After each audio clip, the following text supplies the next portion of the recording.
Lalaki, patay matapos barilin sa kanyang bahay. Mga suspect, nahuli ka. Viral na to.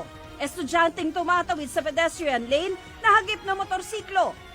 Motorsiklong sumalpok sa truck, huli cam din.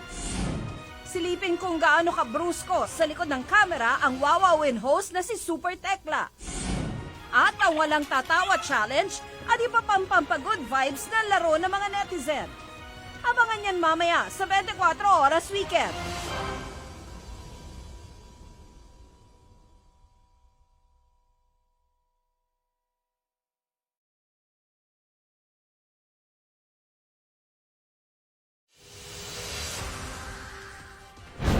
Exclusive! Pampasaherong jeep pinaulanan ng bala.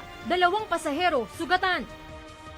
Barangay Kagawad, arestado matapos mahulihan ng halos 1 milyong pisong halaga ng hinihinalang shabu. Pistok sa pagitan ng gobyerno at ng NDFP, tuloy na ulit. At ang tinaguri ang World's Hottest Math Teacher nasa bansa. Abangan yan mamaya sa 24 Oras Weekend.